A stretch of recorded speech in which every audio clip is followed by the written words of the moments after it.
Yesterday, you listened to the informational text Animals Building Homes. You were also introduced to our target skill of the week, text and graphic features. Remember, informational text gives us more information and teaches us about a topic. This story taught us about how some animals build their homes. Authors use some text features such as headings or boldface print to help readers locate or find information quickly and easily. Headings organize information, and the heading usually names a topic, and the information that follows tells about that topic. Boldface words, the words in darker print, are often important terms. Boldface makes the words easy to find and lets you know that they are important. And authors of informational text also use graphics, such as photos, graphs, and diagrams to help display information.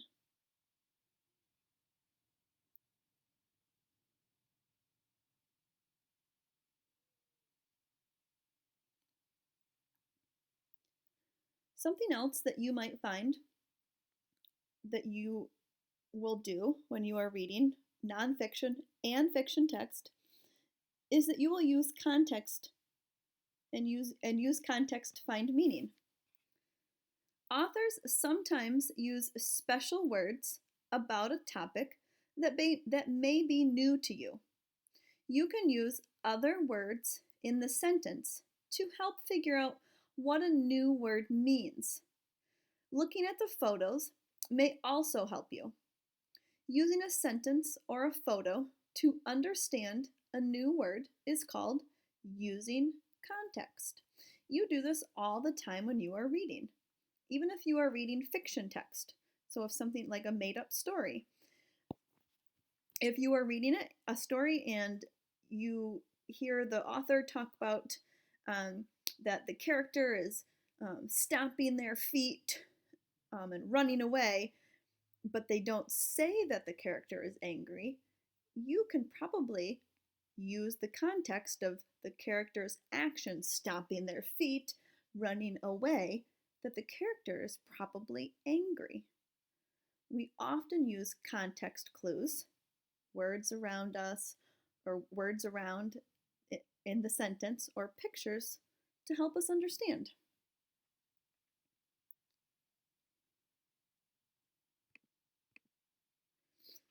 So let's go over our terms about informational text one more time, because we are going to see them in Animals Building Homes again. Boldface print, dark print that stands out from the rest of a text.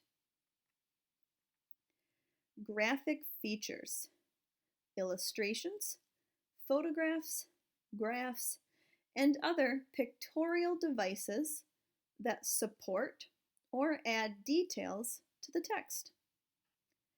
And text features, parts of the text such as headings or boldface print that help readers recognize important information. So let's take a closer look at Animals Building Homes. I've taken a page from Animals Building Homes. I've taken page 196. It says, how does the photograph help you understand what cup-shaped nest means? Now, they are asking specifically from the photograph on page 196. How does this photograph right here help you understand what cup-shaped nest means? So let's take a look at that picture.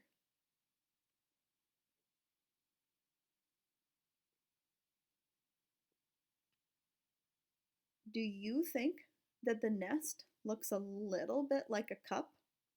It might not look exactly like a cup or the cup that you drink your milk or orange juice out of every day, but it looks similar to a cup. It is cup-shaped. So they are showing you a photograph of the cup-shaped nest so you can have a better idea or understanding of what it looks like when you're reading. It says many animals live in nests. A hummingbird builds a small cup-shaped nest. The nest is made of moss and bits of spider web. Oftentimes we see nests that look more bowl-shaped. So this photograph helps us better understand what this nest might look like. So that is how a text feature like a photograph helps us understand.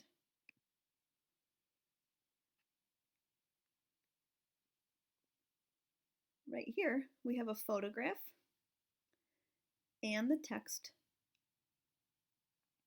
It says, how do the text and photo support each other? So how do they help each other? We can take a look at our photograph, and I'm going to read the heading, Careful Builders, and the text that goes along with it. Some animals put a lot of work into building their homes. Weaver birds make nests that hang from tree branches. The birds carefully weave grass and leaves together. Weaver birds use their feet and beaks to tie knots in the grass. That is the text. Here is the photo. Do the text and the photo help each other? Do they help you better understand? It better helps me to understand what I'm reading because I like to see a photograph. I've never seen a weaver bird build a nest before. It's now easier for me to understand how the bird is building with its feet and beak and tying knots. This photograph goes along with the text. It puts that image in our heads and it makes a clearer picture.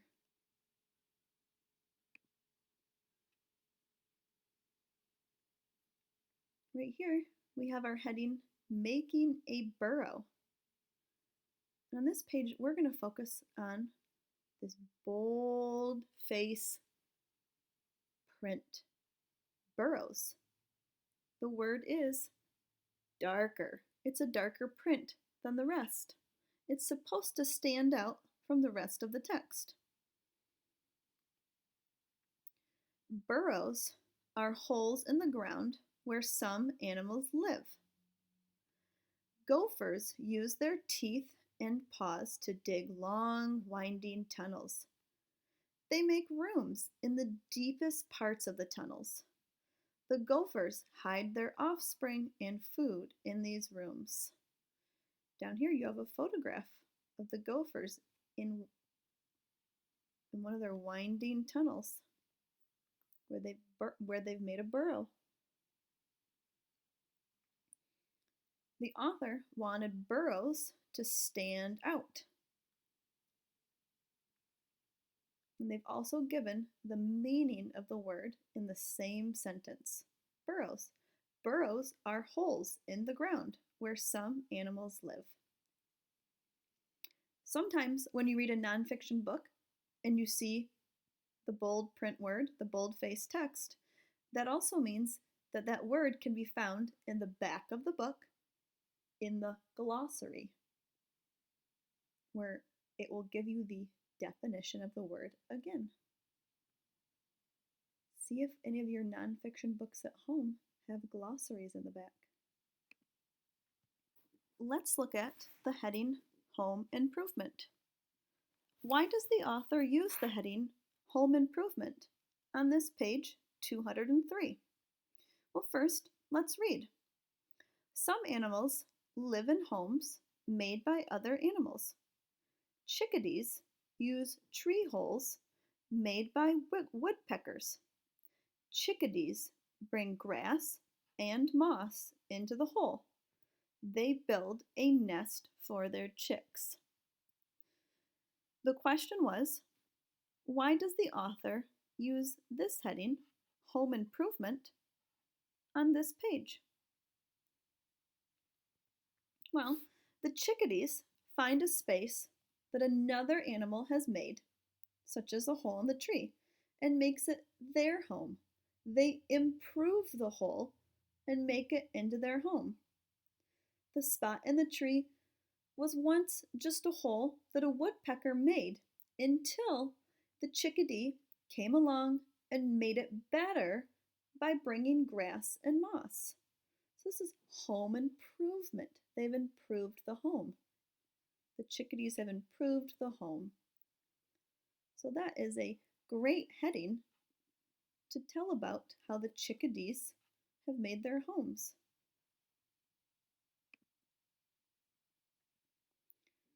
And right here towards the end, we have a photograph and text.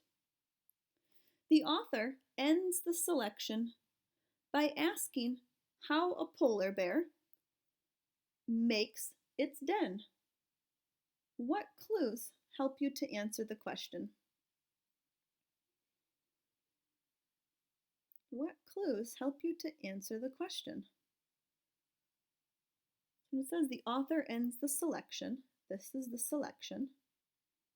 It says, how does a polar bear make its den?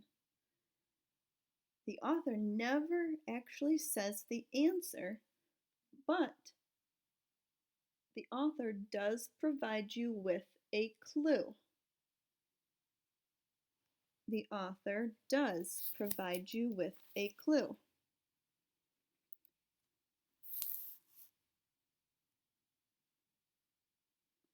This would be a context clue. You can look at a photograph to help you. The photograph can help you understand how the polar bear makes its den. The photograph shows the polar bear digging in the snow. So we're using a context clue, the photograph, to help us. So the photograph is helping us understand. So let's go through and review some nonfiction text and graphic features. Heading. This is a heading. Building a home is one of our headings. It's going to tell more about this section right here. It's usually much, much, much bigger than the rest of the text. Maybe even a different color. Photograph. It's not a picture that's been colored. It's a real photograph. That's an important way that might help tell us if a book is a fiction book or a nonfiction book. Remember, nonfiction means real. So this is a photograph. And this is a graphic feature. And then here, bold text. One of our text features, bold text, bold face print. Our long arrows going all the way over to burrows. It's that dark print that stands out from the rest of text. So these are just some important text and graphic features. Boldface print, headings, photographs that you might find in Animals Building Homes or other nonfiction books that you read. And we use text and graphic features to help us better understand informational text.